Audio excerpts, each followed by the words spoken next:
আসসালামু আলাইকুম। আজকে আলোচনা করব এনপিসিবিএল এম ইলেকট্রিক্যাল 2026-এর এই কোশ্চেন গুলো নিয়ে। তো দেখেন, প্রথমে আমরা এই ম্যাথটা নিয়ে আলোচনা করি। এখানে আমাদের একটা সিগন্যাল দেওয়া আছে এক্স অফ টি, আর একটা সিগন্যাল দেওয়া আছে এইচ অফ টি। আচ্ছা, একটা বিষয় একটু বলে রাখি। পরীক্ষার হলে এই দুইটা সিগন্যাল ছিল, এটা ঠিক আছে, অ্যামপ্লিটিউড, টাইম স্কেল সবকিছু ঠিক আছে। বাট এক্স অফ টি আর এইচ অফ টি এই দুইটা নাম হয়তো আলাদা থাকতে পারে। যদিও এতে আসলে আউটপুট শেপের আসলে কোনো চেঞ্জ হবে না, মানে এক কথা আমি বলতে চাচ্ছি, হয়তো এর নাম এইচ অফ টি, এর নাম এক্স অফ টি, এরকম থাকলেও থাকতে পারে। এতে আসলে কিছু যায় আসে না, আমাদের মূল যে কনসেপ্ট বা ক্যালকুলেশন একই থাকবে। এই নামের উপরে আসলে আমাদের আউটপুট ওয়েব শেপের কোনো পরিবর্তন হবে না। ফলে এটা নিয়ে আসলে এটার নাম এক্স অফ টি ছিল নাকি এইচ অফ টি ছিল, এতে কিছু যায় আসে না। কনসেপ্ট বুঝলেই চলতেছে। পরীক্ষার হলে যদি ওরকম থাকে তাহলে আপনারা জাস্ট নামটা চেঞ্জ করে দিলেই চলতেছে, আউটপুট ওয়েব শেপ তখনও সেম থাকবে। আচ্ছা, মূল বিষয়ে আসি। এটা দেখে আমাদের আসলে চিনতে হবে যে আমাদের যে এই চিত্র হিসাবে, আমি অ্যাকচুয়ালি এই চিত্র হিসাবে সলভ করতেছি, মানে এই নাম হিসাবে। চিত্র সেম, পরীক্ষার হলো একই চিত্র আসছিল, নাম হয়তো উল্টা পাল্টা থাকলেও থাকতে পারে, কিছু যায় আসে না তাতে। এই চিত্র হিসাবে এইচ অফ টি এটা একটা ইম্পালস ফাংশন। আমি আগে বলি যে একটা ইম্পালস ফাংশন দেখতে কিরকম হয়। একটা পিওর ইম্পালস ফাংশন দেখতে এরকম হয়। এটা হচ্ছে জিরো, এটা ধরেন টি, এইসব জায়গায় টি টি এরকম আছে, ওইটা বাদ দেন। এটা হচ্ছে, ওটা আছে, ধরে নেন ওটা আছে, হয়তো এখানে তোলা হয়নি। এদিকে আসলে টি মিন করবে। এটা যদি এক্স অফ টি থাকে, অনেক সময় এটা দেওয়া থাকে, অনেক সময় দেওয়া থাকে না, এটা আসলে কিছু যায় আসে না, এটা আমরা ধরে নিলেই চলতেছে। ওমেগা হলে তখন লেখা থাকতো x of omega, H of omega, ওইগুলো আলাদা হিসাব। আপাতত এরকম মনে রাখবেন। তাহলে এইটা হচ্ছে একটা পিওর ডেল্টা ফাংশন, এই ফাংশনটার নাম হচ্ছে ডেল্টা অফ টি। এটাকে বলে হচ্ছে ইম্পালস ফাংশন বা ডেল্টা ফাংশন। ডেল্টা ফাংশনের বৈশিষ্ট্য কি? ডেল্টা ফাংশনের বৈশিষ্ট্য হচ্ছে জিরোতে একটা পালস থাকবে, যে পালস বলতে আমি এটাকে বোঝাচ্ছি, আর বাকি সব জায়গায় জিরো। মানে দেখেন, এইদিকে আর কোথাও কোনো কিছু নাই, নেগেটিভ অঞ্চলে কোথাও কোনো কিছু নাই, শুধুমাত্র জিরোতে একটা আছে। আমরা negative shifting, positive shifting, shifting এগুলো সবাই জানি। এখানে অত বেশি বিস্তারিত বলতে গেলে ভিডিও অনেক বড় হয়ে যাবে, শর্টকাটে বলি।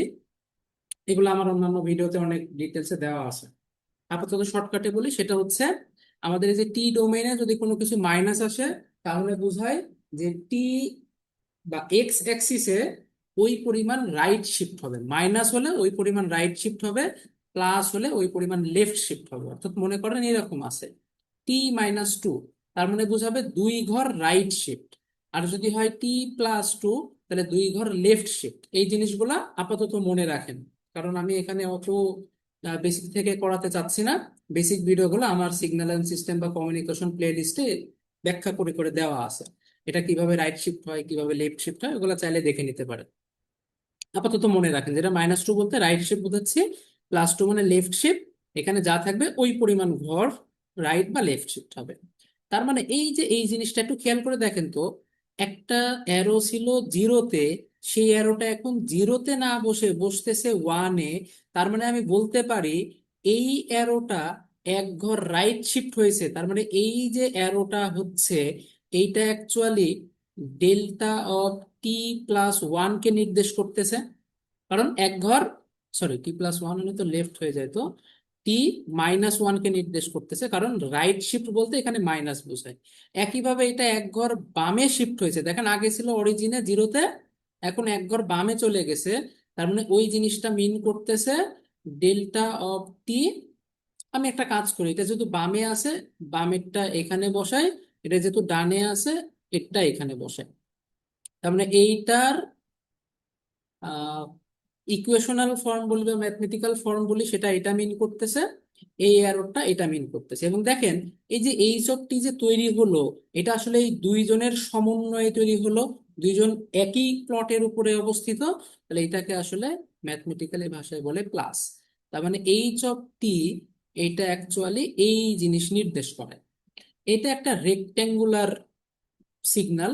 রেক্ট্যাঙ্গুলার সিগন্যালটা কি মিন করে এটা আমরা সবাই জানি।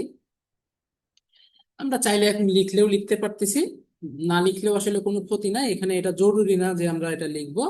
আপাতত আমি ওই জিনিসটা না লিখলেও চলতেছে। ম্যাথমেটিক্যালি যে এরকম লেখা যায় যে এক্স অফ টি সমান 1 কত থেকে কত, -1 থেকে 1 পর্যন্ত, বাকি জায়গায় 0। এটা লিখলেও চলে, না লিখলেও চলে, কারণ আমাদের এই, আমরা ভেঙে ভেঙে ক্যালকুলেশন করবো না, আমরা প্রপার্টি ইউজ করবো। তো ডেল্টা প্রপার্টি বলে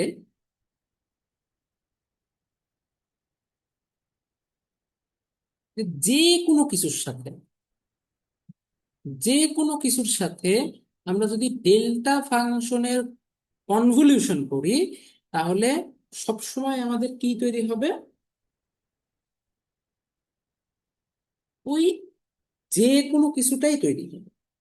এবার এইটা দিয়ে অনেকে বুঝতে একটু অসুবিধা হতে পারে, আমরা এই জিনিসটাকে আরেকটু সুন্দর করি। এক্স অফ টি এর সাথে যদি ডেল্টা অফ টি কনভলিউশন করি, তাহলে এক্স অফ টি পাওয়া যায়। কনভলিউশনের আমরা এইসব পরীক্ষাতে অত ডিটেলস সূত্র অ্যাপ্লাই না করলেও হবে, প্রপার্টি ইউজ করলেও চলবে। এখন আমি যদি x of t plus minus কে এর সাথে ডেল্টা অফ টি কনভুলেট করি, তাহলে x of t plus minus কেই পাওয়া যাবে। এবার উল্টাটা, উল্টা মানে হচ্ছে, আমরা যদি এক্স অফ টি এর সাথে delta of t plus minus কে এর কনভুলেট করি, তাহলে কি হবে, x of t plus minus কে। তার মানে ডেল্টা ফাংশনের সাথে যদি আমরা কোনো সিগন্যালের কনভলিউশন করি, তাহলে এই সিগন্যালটাই থাকবে, মানে সিগন্যালটা যেরকম দেখতে সেরকমই থাকবে, কিন্তু ডেল্টাটা যেই হারে শিফটেড, সিগন্যালটাও সেই হারে শিফটেড হয়ে যাবে। তার মানে দেখেন, আমাদের এইখানকার ডেল্টা এক ঘর ডানে এবং এক ঘর বামে শিফটেড অবস্থায় আছে। তাহলে আমি যদি এই দুইজনের কনভলিউশন করি, তাহলে সিগন্যাল এটা হবে, কারণ দেখেন দুইজনের কনভলিউশন আলটিমেটলি কিন্তু অরিজিনাল সিগন্যালটাই আমরা পাচ্ছি।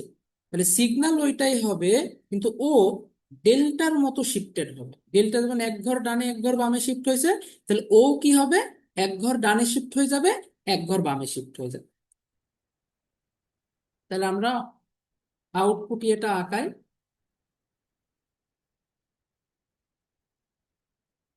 দেখেন এই যে একটা রেক্টেঙ্গুলার, এ যদি এক ঘর ডানে শিফট হয়, তাহলে এই একের সাথে এক যোগ করে দিলে কত হবে, 2।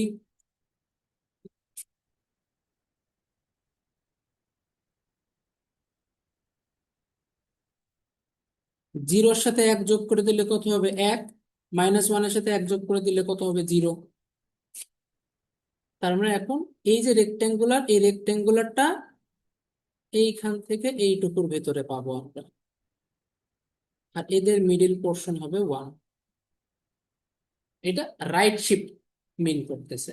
একইভাবে এইটা আবার কি, এক ঘর লেফট শিফট হবে, তার মানে এক চলে যাবে 0-তে। আমি একটু অন্য কালার দিয়ে আঁকাই, তাহলে জিনিসটা একটু ভালো বুঝতে পারবেন। তাহলে যেটা একে ছিল সেটা এখন 0-তে চলে যাবে, যেটা 0-তে ছিল সেটা -1-এ চলে যাবে, যেটা -1-এ ছিল সেটা এখন -2-তে চলে যাবে। আমি যেহেতু আন্দাজে আঁকাচ্ছি, তো একটু ছোট বড় মনে হতে পারে। এই এই ঘরটাকে একটু হালকা করতে হতো না, একটু চোখের আন্দাজে আর একটু কাছাকাছি করার ট্রাই করি। মনে করেন -1 এরকম জায়গায়, আর -2 মনে করেন এরকম জায়গায়।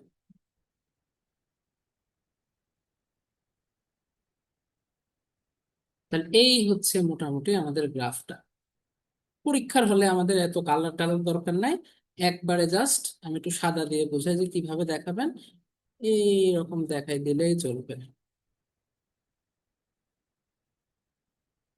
তা এইটাকে আমরা বলতেছি ওয়াই অফ টি, অ্যামপ্লিটিউড 1-ই থাকবে। এই হচ্ছে মোটামুটি আমাদের অ্যান্সার, এটাই হচ্ছে। এখানে কয়েকটা বিষয়, একজন বলছিল যে যেহেতু 0-তে দুইটা মার্জ হচ্ছে, তাহলে তো 1 আর 1 2 হয়ে যাইতে পারে। বিষয়টা এরকম না।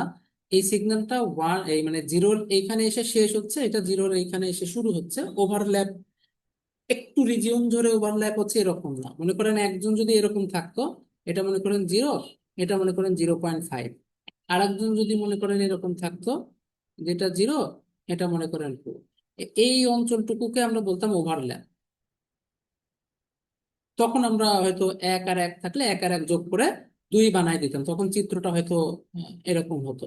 মানে এখানে গিয়ে, আচ্ছা আচ্ছা, এটা হতো ওয়ান, টু হতো আর কি। তখন হয়তো চিত্রটা এই যে এরকম, এরকম এই যে টু তে এই ওভারল্যাপ অঞ্চলটুকু এরকম টু হতো, বাট এখানে এরকম পুরো রিজিয়ন ধরে ওভারল্যাপ এরকম আসলে নাই। ফলে টু হওয়ার সুযোগ নেই, একটা শেষ একটা শুরু, ফলে পুরোটাই ওয়ান থাকবে এবং এরকমই থাকবে সিগন্যালটা। তাহলে এই হচ্ছে মোটামুটি আমাদের ইয়ে। এবং একটা এলটিআই সিস্টেমের ইম্পালস ইনপুটের জন্য আমাদের এরকম যদি আউটপুট ওয়াই অফ টি বের করতে বলো, এটা আসলে কনভলিউশনে মিন করে। বিষয়টা এরকম যে আমাদের একটা সিস্টেম আছে, সিস্টেমে আমরা মনে করেন এক্স অফ টি দিচ্ছি, এখানে ইম্পালস ফাংশন আছে এইচ অফ টি, এখানে আউটপুট পাচ্ছি ওয়াই অফ টি। তাহলে এইটার ম্যাথমেটিক্যাল ইমপ্রেশন দাঁড়ায় যে ওয়াই অফ টি সমান x of t convolution with h of t. এইটাই মেনলি আমাদের এই যে এই ওয়াই অফ টিটা দেখাইতে বলছে, তো এটাই হচ্ছে আমাদের সেই ওয়াই অফ টি। আশা করি বুঝতে পারছেন। এখানে দেখেন বলতেছে PT ratio of 11/110 KV and CT ratio of এত। আচ্ছা, সিটি রেশিও 400/5, এটার মানে কি? এটার মানে হচ্ছে আমাদের যেই পাওয়ার ট্রান্সফরমারটা আছে, সেই ট্রান্সফরমারের লাইন কারেন্ট যদি 400 অ্যাম্পিয়ার হয়, তাহলে সিটির ফেজ কারেন্ট হবে 5 অ্যাম্পিয়ার। ভালো করে বুঝেন, পাওয়ার ট্রান্সফরমারের লাইন কারেন্ট যদি 400 অ্যাম্পিয়ার হয়, তাহলে সিটির ফেজ কারেন্ট হবে হচ্ছে 5 অ্যাম্পিয়ার। সিটি রেশিও বলতে মেইনলি এটাই বোঝে। During a fault, fault current is 2400 ampere. Fault current 2400 ampere মানে কি, হাই সাইডে এই কারেন্টটা। তো এই কারেন্ট তো সিটিতে রুখলে সিটির অবস্থা, মানে এক কথায় ওই যে আহ, কি বলে, রিলেতে যদি যায়, তাহলে রিলের অবস্থা খারাপ, রিলে তো পুরো টুরে নষ্ট হয়ে যাবে। রিলেতে নর্মালি কি, এই রেশিওর অনুপাতে যে কম কারেন্টটা আছে, ওই কম কারেন্টটা রিলেতে যায় এবং রিলেকে আসলে ট্রিগার করে। রিলে সেই অনুপাতে সার্কিট ব্রেকারকে ট্রিপ করে। তাহলে 2400 অ্যাম্পিয়ার রিলের কাছে কত অ্যাম্পিয়ার মনে হবে, সেটা আমাকে আগে বের করতে হবে। তারপরে মনে করেন বুঝতে হবে যে অপারেট করবে কিনা। তো যেখানে আমাদের বলে দিছে যে রিলের সেটিং কততে, 4 অ্যাম্পিয়ারে দেওয়া আছে, এর মানে হচ্ছে যদি 4 অ্যাম্পিয়ার কারেন্ট রিলেতে ফ্লো করে বা তার বেশি, তাহলে রিলে ট্রিপ করবে। এর কম কারেন্ট গেলে কিন্তু রিলের কাছে ওই জিনিসটাকে ফল্ট বা এটাকে কি বলে, অ্যাবনর্মাল কন্ডিশন মনে হবে না। এর বেশি গেলে ওই জিনিসটাকে ফল্ট বা অ্যাবনর্মাল কন্ডিশন মনে হবে। দিলে তখন ওই জিনিসটাকে ফল্ট করা মানে ট্রিপ করাই দিবে, যাতে আমাদের সার্কিটটা বেঁচে যায়। তাহলে আমরা দেখি 2400 অ্যাম্পিয়ার এটা রিলের কাছে কত মনে হয়।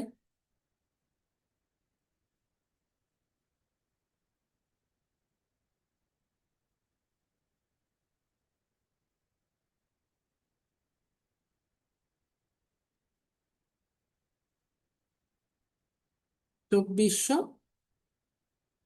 দেখেন এই কারেন্টকে কমাবো কিভাবে, 400/5 করলে তো মানটা আরো বেড়ে যাবে, তাহলে উল্টাই দিলেই কমে গেল। রেশিও সবসময় এইভাবে আমরা ইজিলি মনে রাখতে পারি। 400/5 যদি গুণ করতাম, তাহলে মানটা আরো বেড়ে যেত। তো রিলেতে তো কম কারেন্ট যায়, এইটুকু মনে রাখলে কিন্তু আমরা বুঝে ফেলবো যে কি করলে কারেন্ট কমে যাবে। 2400 × 5 / 400, তাহলে 30 অ্যাম্পিয়ার। তাহলে দেখেন রিলে কয়েলে 30 অ্যাম্পিয়ার কারেন্ট যাচ্ছে, সেটা অবশ্যই 4 অ্যাম্পিয়ারের থেকে বেশি। তাহলে অবশ্যই আমরা কি বলতে পারি, যে রিলে উইল অপারেট।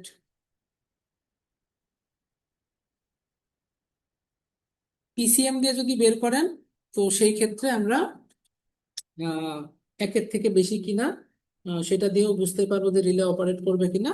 ওইদিকে না গেলেও চলতেছে, সিম্পলি এই মানটা দিয়ে করলেই চলবে। আর যদি পিসিএম দিয়ে করতে চান, তাহলে সেক্ষেত্রে কি হবে, এই fault current in relay coil divided by current setting, setting করে দিলেই হবে কত, 30/4। তো এটা তো অবভিয়াসলি একের থেকে বেশি হবে এবং ভালোই বেশি হবে। তাহলে সেক্ষেত্রে আমরা বলতে পারি যে রিলে অপারেট করবে। তো কারেন্ট দিয়ে যেহেতু করা যাচ্ছে, আমি আর অত ওসব দিয়ে করলাম। নেক্সট ম্যাথে আসেন, এ পাওয়ার ইনভার্টার সিস্টেম। আচ্ছা, এই ম্যাথটা নিয়ে একটু কথা আছে। আমাকে এই ম্যাথটা, আচ্ছা এই ম্যাথটা এরকম থাক, আমি সাথে এক্সট্রা একটু কয়েকটা পয়েন্ট অ্যাড করি। সেটা হচ্ছে আমাকে কমেন্টে একজন বলছিলেন, কারণ আমার এই ল্যাঙ্গুয়েজ মনে নাই, কমেন্টে একজন বলছিলেন যে এই এফিসিয়েন্সিটা আসলে 30% না, এফিসিয়েন্সিটা হচ্ছে 85%। এবং এই ম্যাথে আর একটা ফ্যাক্টর অ্যাড করা ছিল, সেটা হচ্ছে, 1 মিনিট, আমার এই টার্মটা ভুলে গেছি, কমেন্টে লিখছিল, আমি এটা দেখে আমি আবার সামনে আগাচ্ছি।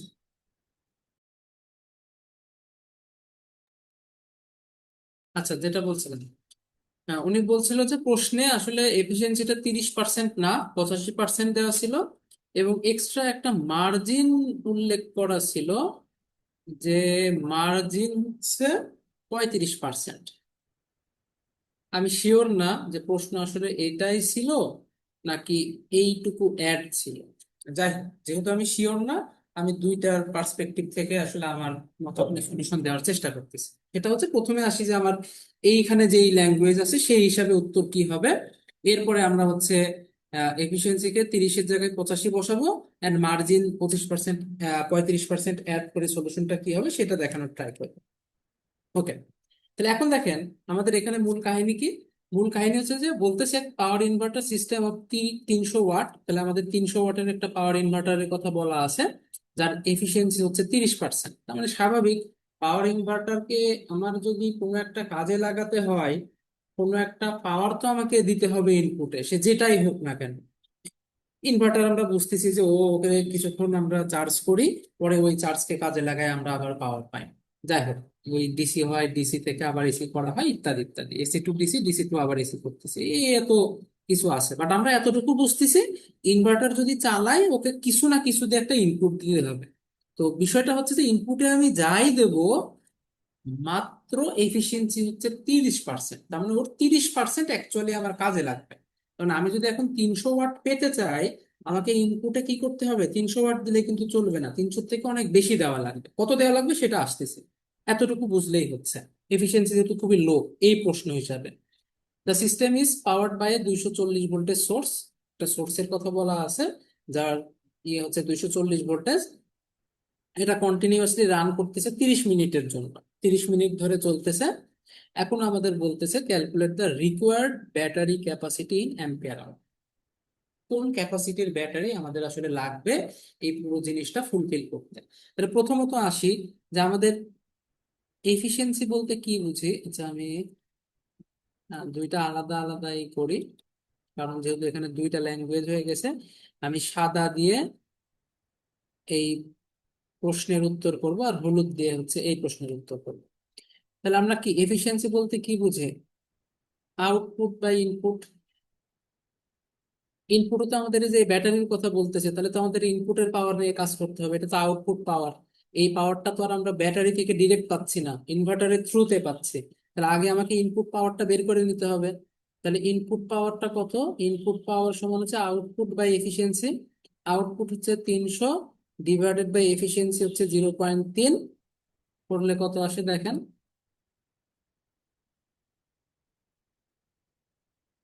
1000 ওয়াট। যেহেতু এটা ওয়াটে আছে, তার মানে এটা হবে হচ্ছে 1000 ওয়াট। এটা হচ্ছে পাওয়ার, ইনপুট পাওয়ার। এই যে আমরা ব্যাটারি সাইডে চলে আসলাম, তাহলে ব্যাটারি সাইডে ভোল্টেজ আছে, পাওয়ার জানতে পারলাম, কারেন্ট বের করে ফেলতে পারবো না।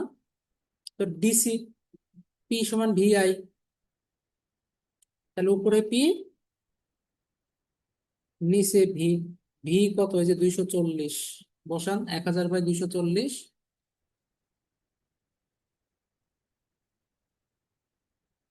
তাহলে এটা আসতেছে হচ্ছে আমাদের 4.167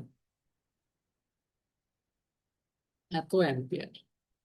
কত মিনিট চলতেছে, 30 মিনিট। তাহলে ব্যাটারি ক্যাপাসিটি অ্যাম্পিয়ার আওয়ার, কারেন্টের সাথে ঘন্টা গুণ করে দিলেই কাহিনী শেষ।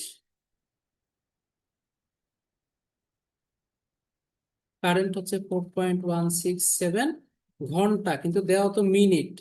তাহলে মিনিটকে 60 দ্বারা ভাগ করে দিলে এটা ঘন্টা হয়ে গেল। আর আলটিমেটলি এটা হয়ে যাবে অ্যাম্পিয়ার আওয়ার। তার মানে এর সাথে গুণ করে দেব 30 ডিভাইডেড বাই 60। তাহলে এটা আসতেছে কত, 2.0833 অ্যাম্পিয়ার আওয়ার। এটা হচ্ছে আমাদের অ্যান্সার যদি প্রশ্ন অ্যাজ ইট ইজ এইটা থাকে।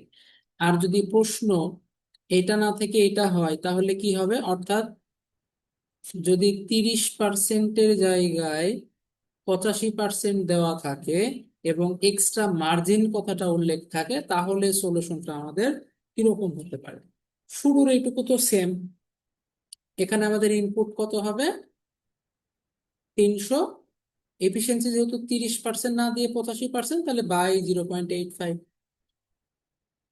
কত আসে,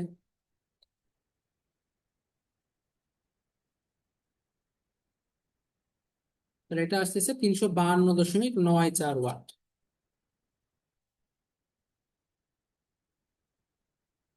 এটা আমাদের ইনপুট পাওয়ার। এখন কারেন্ট কত হবে, এইটা ডিভাইডেড বাই, সরি, এইটা ডিভাইডেড বাই ভোল্টেজ।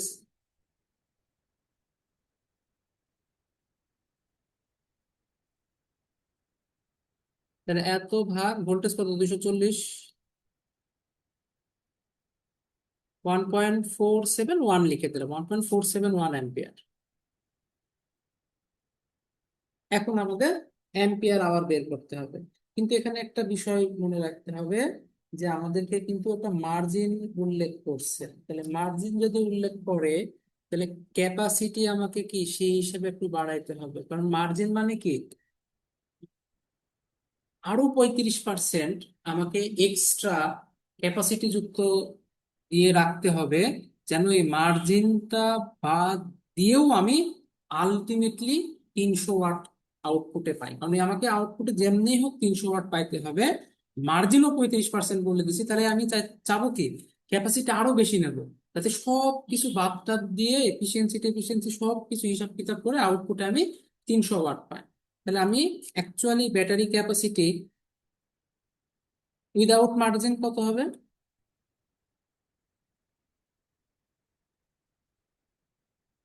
এটার সাথে 30/60 গুণ করে দেবো। মানে যদি মার্জিন না থাকে তাহলে আমাদের ক্যাপাসিটি কত হবে,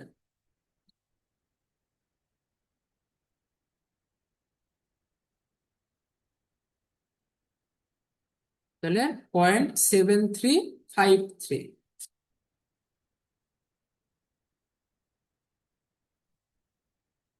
আর এখন মার্জিন সহ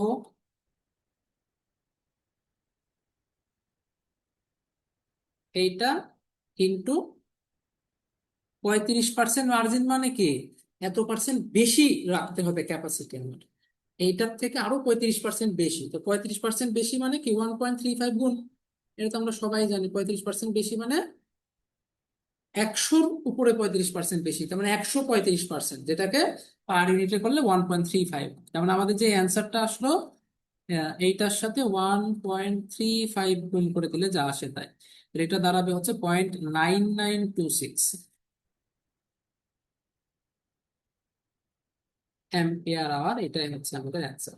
এখন প্রশ্ন কোনটা ছিল সেটা আসলে শিওর না। আহ, যদি এটা থাকে তাহলে এইভাবে অ্যান্সার হবে, এটা থাকলে এইভাবে অ্যান্সার হবে।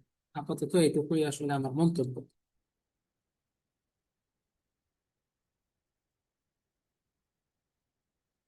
ওকে, নেক্সট। আচ্ছা, এটা আমাদের বলতেছে কি, যে আমাদের এখানেও সেম, যেহেতু পাওয়ার প্ল্যান্টের কথা বলতেছে, সব পাওয়ার প্ল্যান্ট হিসাবে আমাদের হচ্ছে কোশ্চেন গুলো দিছে অনেকগুলো। এটা হচ্ছে 200 megawatt nuclear power plant has 30% efficiency, energy release per fission is 200 MeV, fine fission per second. প্রত্যেক সেকেন্ডে কয়টা করে ফিশন ই হচ্ছে আমাদের সেটা ক্যালকুলেশন করতে হবে। আচ্ছা, যাই হোক, সেটা বিষয় না, বিষয় হচ্ছে আমাদের এই যে এনার্জি জুল আছে, এই ওয়াটের সাথে জুলের সম্পর্ক তাহলে আমরা বের করে ফেলতে পারলে আমরা বুঝতে পারবো যে প্রত্যেকটা ফিশনে কয়টা করে ই হচ্ছে। আমরা জানি ওয়াট যেই ইউনিটটা আছে, এই ইউনিটটাকে লেখা যায় জুল পার সেকেন্ড। ছোটবেলায় দেখছিলাম আমরা।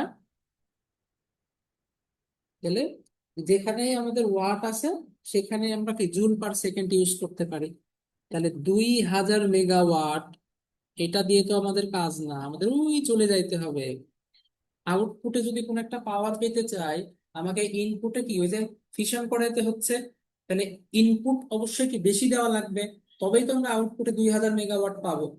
ইনপুটে যদি 2000 মেগাওয়াট দিই তাহলে তো আউটপুটে 2000 পাবো না, কারণ এফিসিয়েন্সি তো অনেক লো। তাহলে আমাদের ইনপুট কত হবে? ইনপুট 2000 থেকে অনেক বেশি দিতে হবে। তাহলে 2000 বাই, কিছুক্ষণ আগে এই সূত্রটা শিখলাম, 2000/0.3 করলে আমরা ইনপুটটা বুঝে ফেলবো। কারণ আমাদের ইনপুট হবে হচ্ছে 6666.67 লিখে দিলাম। এত মেগাওয়াট, তার মানে আমরা যদি 6666 মেগা, সরি 666 হয়ে গেছে, 6666 মেগাওয়াট পরিমাণ ইনপুট দেই, তাহলে আমরা আউটপুটে 2000 মেগাওয়াট পরিমাণ পাবো। এখন এই যে মেগাওয়াট দিচ্ছি, এটা তো অ্যাকচুয়ালি আমাদের হিট হিসাবে দেওয়া লাগে, সেটা ক্যালকুলেশন করতে হবে। তাহলে হিট হিসাবে যদি জিনিসটাকে ইয়ে করতে চাই, 6666.67 মেগা, তো মেগায় মিন করতেছে ওয়াট, কিছুক্ষণ আগে বললাম জুল পার সেকেন্ড।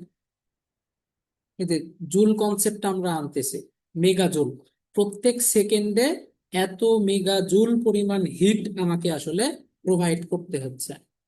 প্রশ্নে বলতেছে যে প্রত্যেকটা ফিশন হয়ে গেল, আচ্ছা ফাইন পার ফিশন বের করতে হবে, এবং প্রত্যেকটা ফিশন এত, এই যে এমইভি, এটাও কিন্তু একটা আমার শক্তি মিন করতেছে। প্রত্যেকটা ফিশনের শক্তি আসলে এতটুকু, 200 এমইভি, ইনপুট হচ্ছে এত, তাহলে দুইটার সাথেই কিন্তু আমরা রিলেট করতে পারবো। তাহলে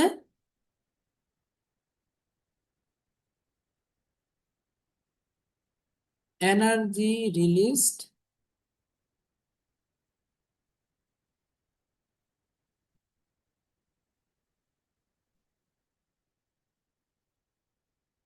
পার ফিশন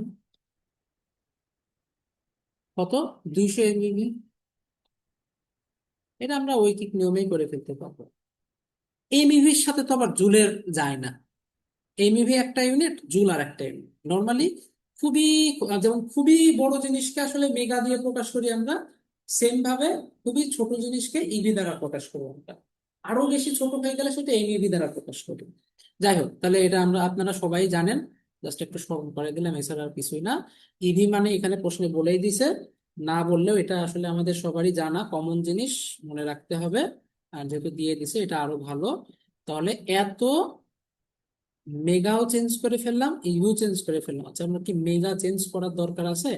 হ্যাঁ, মেগাটা চেঞ্জ না করি, যেহেতু এটা মেগা জুলে আছে, এই মেগাতেই থাকো, আমাদের ঝামেলা কম হবে, তাহলে আবার কনভার্ট করা লাগবে।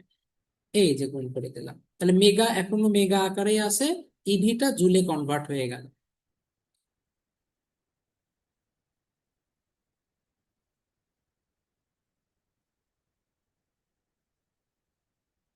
3.2 10⁻⁻17, অনেক ছোট একটা জিনিস।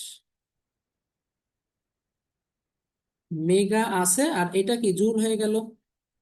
এই যে ইভি কে আমরা জুল বানাই, জুল কেন বানালাম? যাতে যে এটার সাথে তুলনা করতে পারি। এবার দেখেন খুব সহজ একটা বিষয়, একটা ফিশন এই পরিমাণ শক্তি উৎপন্ন করতে পারে, প্রতি সেকেন্ডে আমার এই পরিমাণ শক্তি যদি পেতে চাই, তাহলে কয়টা, মানে প্রত্যেকটা ফিশনে, কি বলে, ফাইন ফিশন পার সেকেন্ড, প্রত্যেক সেকেন্ডে কয়টা করে ফিশন লাগবে। দেখেন আমরা যদি ঐকিক নিয়মের মতো করেও করি, তাও কিন্তু ইজিলি হয়ে যায়। কিরকম? ধরেন এটার নাম আমি দিলাম হচ্ছে এ, বোঝার সুবিধার্থে, এটার নাম দিলাম বি। তাহলে আমি দেখতেছি একটা ফিশন এ পরিমাণ শক্তি দেয়। তাহলে কি পরিমাণ, আচ্ছা আমি মনে হয় এখানে একটু গোলাই ফেললাম, 1 মিনিট। প্রত্যেক fission, fine fission per second, প্রত্যেক সেকেন্ডে কয়টা করে ফিশন হবে এটা আমাকে বের করতে হবে। প্রত্যেক সেকেন্ডে আমার হচ্ছে এই পরিমাণ করে শক্তি দেওয়া লাগবে, এবং প্রত্যেক ফিশন আমাকে এই পরিমাণ শক্তি দিচ্ছে। তাহলে পার সেকেন্ডে কয়টা করে ফিশন। আচ্ছা এটা না বলি, এটা আরো বেশি ঝামেলা করতেছে।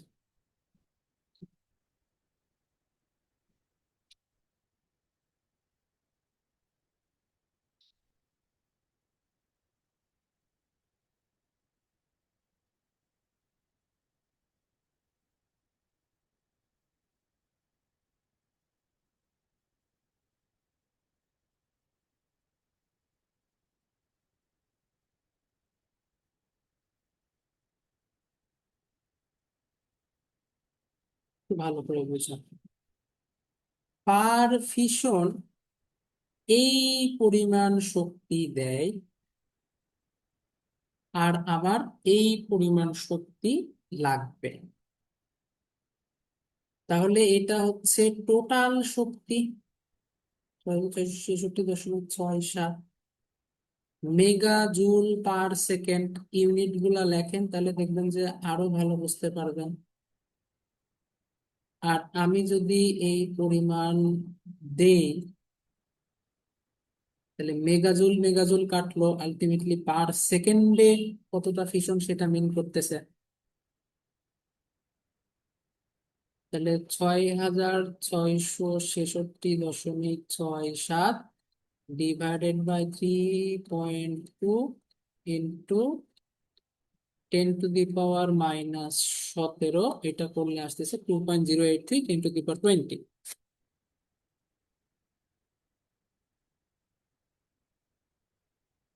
এত পার সেকেন্ড, তার মানে এত ফিশন পার সেকেন্ড।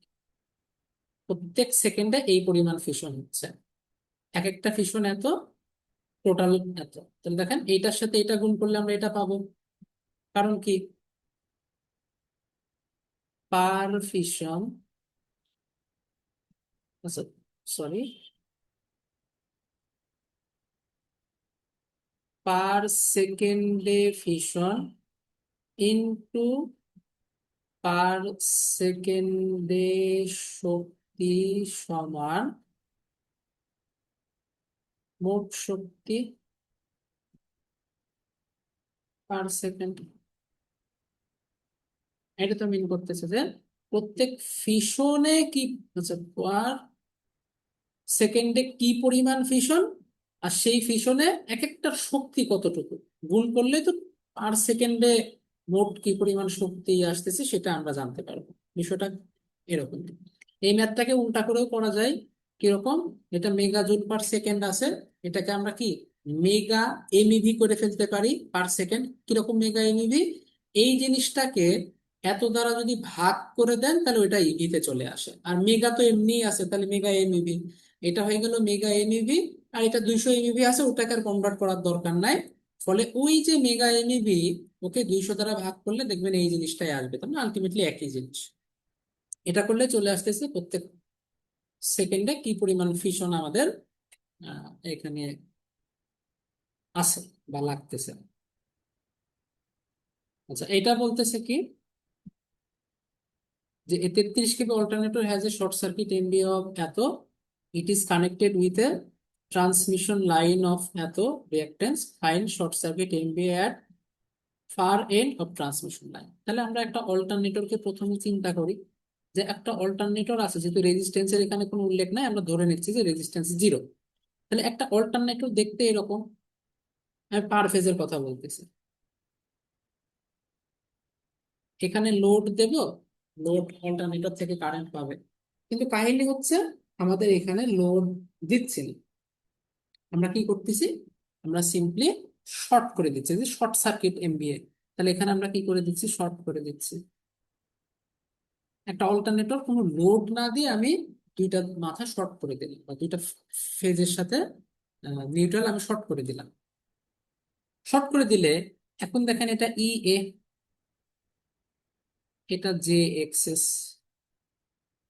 এই শর্ট সার্কিট এমবিএ হচ্ছে 1000 এমবিএ।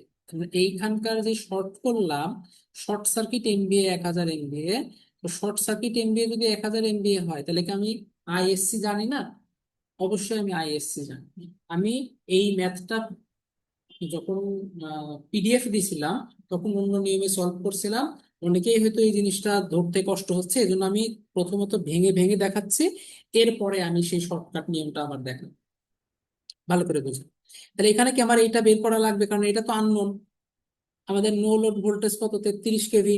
এখানে আমরা 33 কেভি বসাবো। শর্ট সার্কিট এমভিএ থেকে কারেন্ট বের করে ফেলবো। কত কারেন্ট, কত আইএসসি সমান কত, শর্ট সার্কিট এমভিএ হচ্ছে 1000 into 10⁻6 divided by √3 into 33 KV. এটা শর্ট সার্কিট কারেন্ট বের হয়ে গেল। আমি একদম ভেঙে ভেঙে দেখাচ্ছি। যাতে প্রত্যেকটা পয়েন্ট বুঝতে পারেন যে কোথায় কি হচ্ছে। এটা আরো শর্টকাটে করা যায়, সেটাও আমি দেখাবো, কোনো সমস্যা নেই, বাট আপাতত আমি চাচ্ছি একটু ভেঙে দেখাইতে।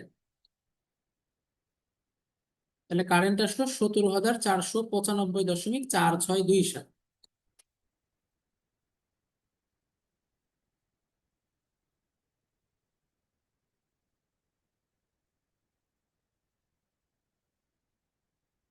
এখন এক্সেসটা কত? এই সার্কিটে দেখেন ভোল্টেজ আর এটা ছাড়া আর কেউ নাই। তাহলে এটাকে যদি আমি মনে মনে জেড কল্পনা করেন, জেড সমান ভি বাই আই, তো আমি যেহেতু এক্সেস শুধু মানটা চাচ্ছি, অ্যাঙ্গেল ট্যাঙ্গেল হাবি যাবে আর কিছু দিলাম না, ভোল্টেজ বাই কারেন্ট করে দিলেই তো হবে। তাহলে ভোল্টেজ কত?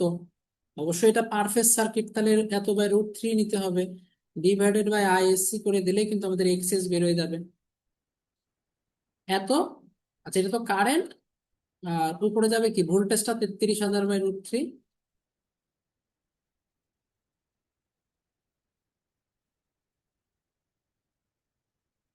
1.089 ওহম। আরো শর্টকাটে করা যায় কিভাবে? একটা সার্কিটে যদি শুধু এক্সেস থাকে, তাহলে এক্সেস সমান কত? V²/S। কারণ কি আমরা কি জানি, এস সমান, মানে আমি কিন্তু যদি মান, শুধু মানের কথা বলতেছি, এস সমান V²/Z। যদি আমাদের জেড না থাকে, মানে রেজিস্ট্যান্স যদি না থাকে, তাহলে জেডটা কার সমান হয়ে যায়? এক্সএস এর সমান হয়ে যায়। তাহলে এক্সএস সমান কত? V²/S। তো ভি কত? 33² ডিভাইডেড বাই এস কত? 1,000। অনেকে বলতে পারেন ভাই এরকম কেন দিলাম, পারফেজ তো। আচ্ছা, পারফেজ নেন, কোনো সমস্যা নাই। পারফেজ যদি নেন, 33/√3 তার হোল স্কোয়ার দিবেন, আর এটা তো টোটাল পাওয়ার। তাহলে একে কি পারফেজ করতে হলে 3 দ্বারা ভাগ করবেন। এইখানকার 1/√3² হয়ে গেল 1/3, এখানকার 1/3, 1/3, 1/3 কাটাকাটি।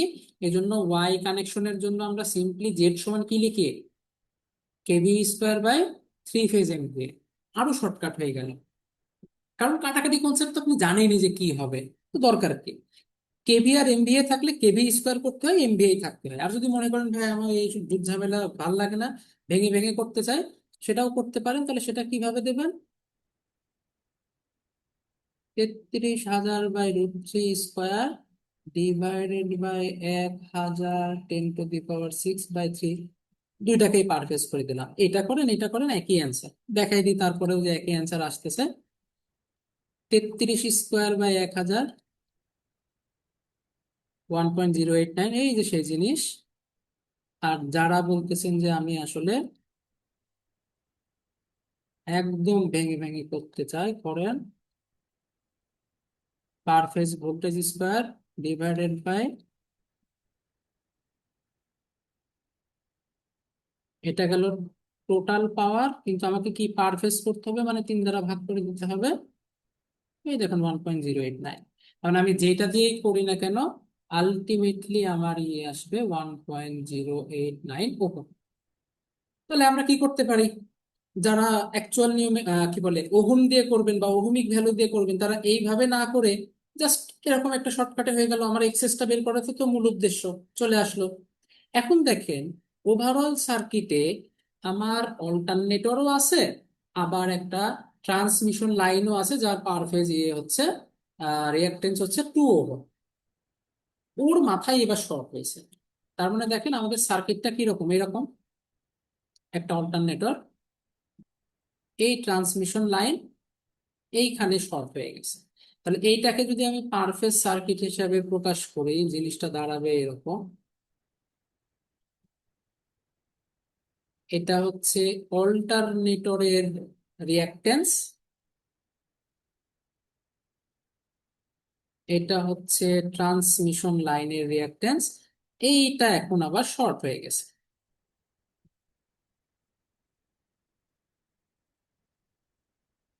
এখন আমাকে কি, যে এটা হচ্ছে সেই ফল্ট কারেন্ট ফ্লো করতেছে। কোশ্চেন কি, find short circuit MVA. Short circuit MVA কিভাবে বের করব?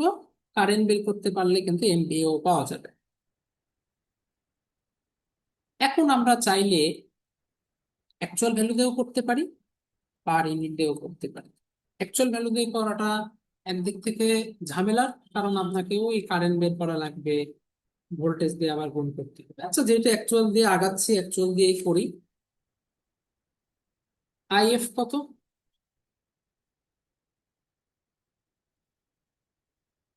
Divided by J 1.089 plus J 2।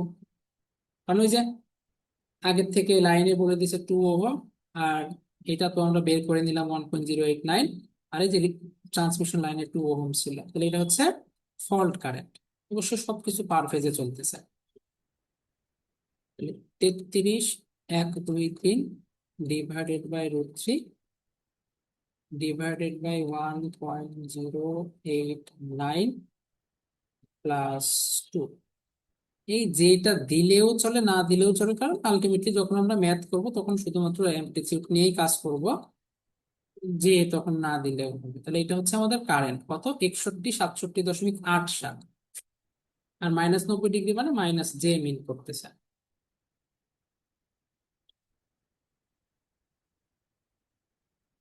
Short circuit MVA কত? অবশ্যই √3 ভি আইএফ, এটা হচ্ছে শর্ট সার্কিট এমভিএ। আমরা অ্যাঙ্গেল ট্যাঙ্গেল কিছু রাখবো না, তাহলে এই যে নিয়ে নিলাম অ্যাবসলিউট মান, এটা কারেন্টের মান হয়ে গেল ইন্টু √3 ইন্টু 33,000। এটা কিন্তু ভিএ, আমরা চাচ্ছি এমভিএ, তাহলে 10⁶ এটা করে দিলে আমাদের চলে আসতেছে এমভিএ। তাহলে এমভিএ কত হলো? 352.54 এমভিএ।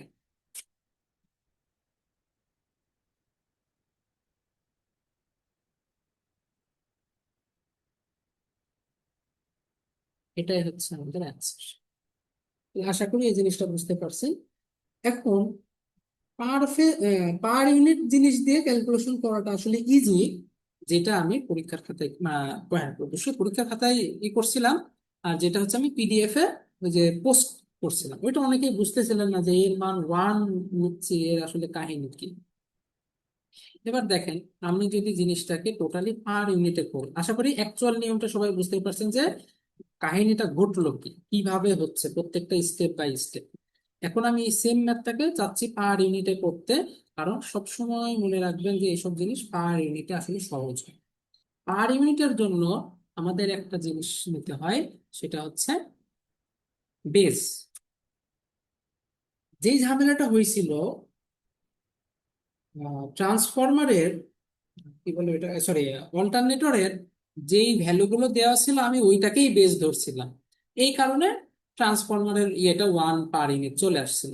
এই ঝামেলা যাতে না হয়, আমি ধরে নিলাম, যাতে আপনারা কনসেপ্টটা বুঝতে পারেন, যে আমাদের বেজ হচ্ছে 33 কেবি।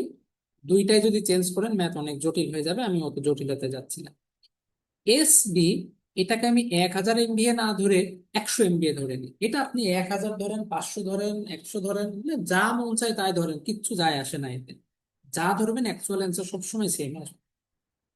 আমি 1000 ধরছিলাম এই কারণে যে যখন কোনো একটা ভ্যালু এস্টাবলিশমেন্ট অবস্থায় থাকে, ওইটাকে যদি বেস ধরেন, অন্তত একটা জিনিসকে পার ইউনিট করা লাগবে না, কারণ ওইটা অলরেডি সেম সেম মিলে গেছে। তাহলে ওইটাকে তো চেঞ্জ করার দরকার পড়তেছে না। আপনি সব যদি আননোন ধরেন তাও ম্যাথ হবে, কিন্তু সেক্ষেত্রে সবার পার ইউনিট বের করা লাগবে। এখানে অন্তত একজনের যদি বাঁচে, তাহলে তো আমাদের ক্যালকুলেশনটা একটু সহজ হলো, তাই না? তাহলে আমি 500 ধরে নিলাম। ধরে নিলাম যে আমাদের এটা হচ্ছে 500 এমপিয়ার। এটা কিন্তু কোথাও বলা নাই, আমি ধরে নিচ্ছি। কেউ কেউ হয়তো আপনি 100 এমবিএ ধরতে পারেন, কেউ কেউ 500 ধরতে পারেন, কেউ কেউ 1000, কেউ 2000ও ধরতে পারেন, যার যা ইচ্ছা তাই। আচ্ছা, কেউ কেউ মেবি 100 এমবিএ ধরছিলেন, আমি 100 দিয়েই করি, যাতে আপনারা আপনাদের সাথে মিলে, অন্তত কারোর না কারোর সাথে মিলবে। ওকে, এবার দেখেন এটা ধরেন, আপনি বেস যাই ধরেন না কেন, কিচ্ছু যায় আসে না, এক্সেস অলওয়েজ অরিজিনাল থেকে আসবে। এক্সেস কত? 33² বাই 1000, কারণ এটাই তো অল্টারনেটরের অ্যাকচুয়াল জিনিস। অ্যাকচুয়াল জিনিস কখনো চেঞ্জ হয় না, পার ইউনিট চেঞ্জ হতে পারে, অ্যাকচুয়াল জিনিস কখনো চেঞ্জ হয় না। এটা করলে আসতেছে 1.089 হবে।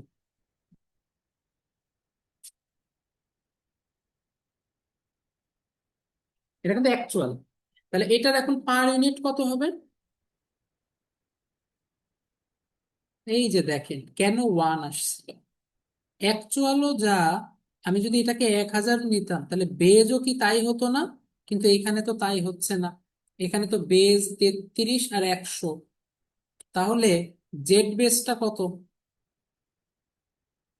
জেড বেস হচ্ছে 33 square by 100, not 1000। 33 square by 100,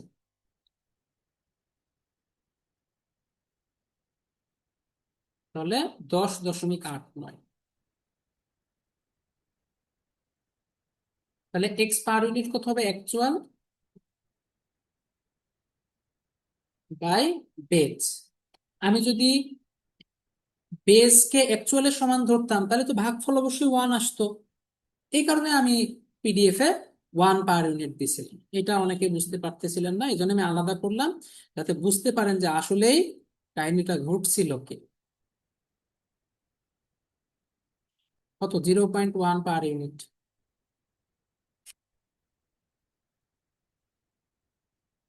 আর লাইনটা কত আসবে? বেজ হচ্ছে 10.89, আর লাইনের অ্যাকচুয়াল হচ্ছে 2।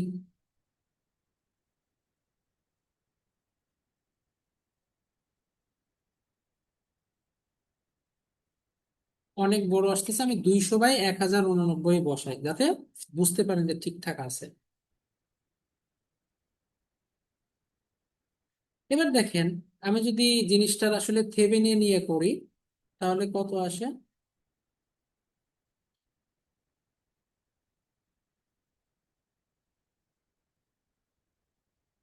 এটা হচ্ছে সেই ভিএফ, জে এক্সএস,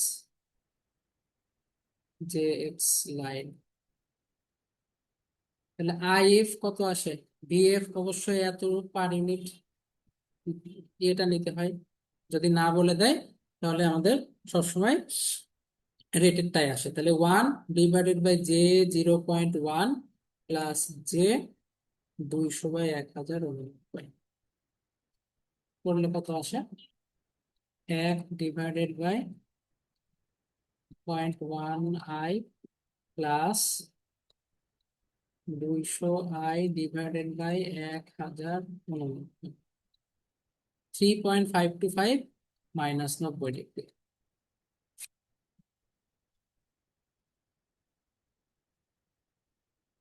তাহলে শর্ট সার্কিট এমভিএ কত? ভিএফ তো ওয়ান পার ইউনিট, তাহলে 1 × 3.525, তার মানে 3.525 per unit. Short circuit MVA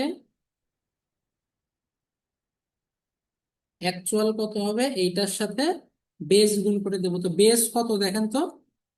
base হচ্ছে 100, তাহলে এর সাথে আমরা গুণ করে দেবো 100। এই অ্যাঙ্গেলটা আপাতত মাথায় রাখার দরকার নাই, এটা ভুলে যান। এখানে যা আসবে তাই, 352.54 দিন।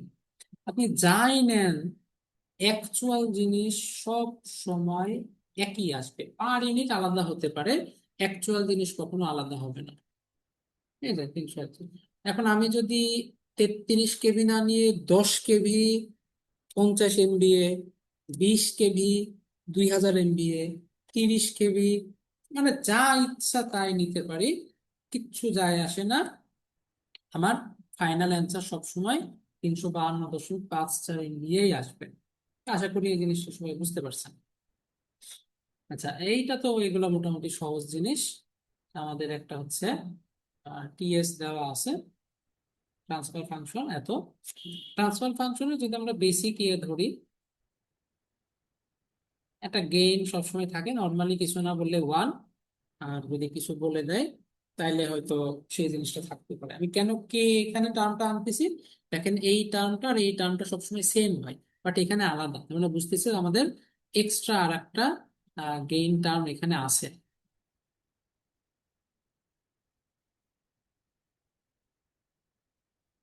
তাহলে এইটা অ্যাকচুয়ালি আমাদের ওমেগা এন স্কোয়ার মিন করে। তাহলে ওমেগা এন স্কোয়ার কত? 16। ওমেগা এন তো আর নেগেটিভ হয় না, তাহলে ওমেগা এন সমান আমরা 4 বলে দিতে পারি। 4 স্কোয়ার 16, -4 আসতে পারে, বাট -4 তো আর ওমেগা এন এর ভ্যালু সম্ভব না, তাহলে ওমেগা এন হচ্ছে 4। জিটা সমান কত দেখেন, 2 জিটা ওমেগা এন মানে কত, এই যে এর সাথে মিলান 6, এই যে এস এর সাথে যেটা থাকবে সেটা 2 জিটা ওমেগা এন, সেটা হচ্ছে 6। তাহলে জিটা সমান কত হবে, 6/2 ওমেগা এন, তাহলে 6/8।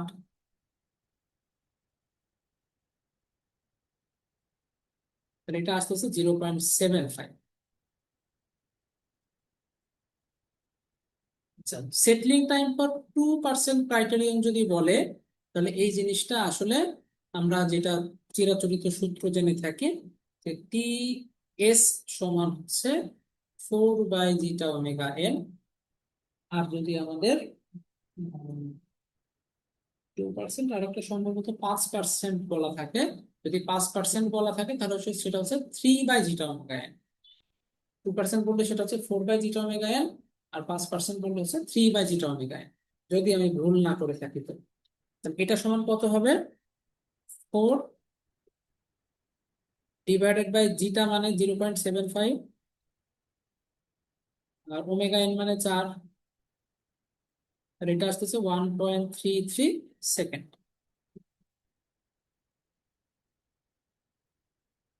আর হচ্ছে, আচ্ছা পিক টাইম, পিক টাইম তো ফিক্সড, পিক টাইম সমান হচ্ছে পাই/ওমেগা ডি। এই ওমেগা ডি কে আবার বলা হয় হচ্ছে ওমেগা এন √1 - জিটা স্কয়ার। এটা করলে যা আসে তাই,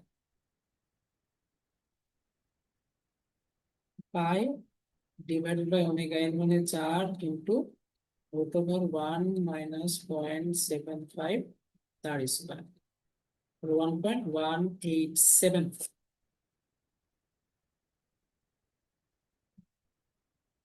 এটা হচ্ছে আমাদের আনসার।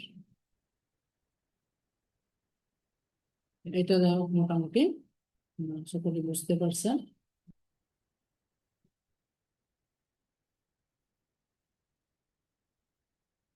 আচ্ছা, এটা বলতেছে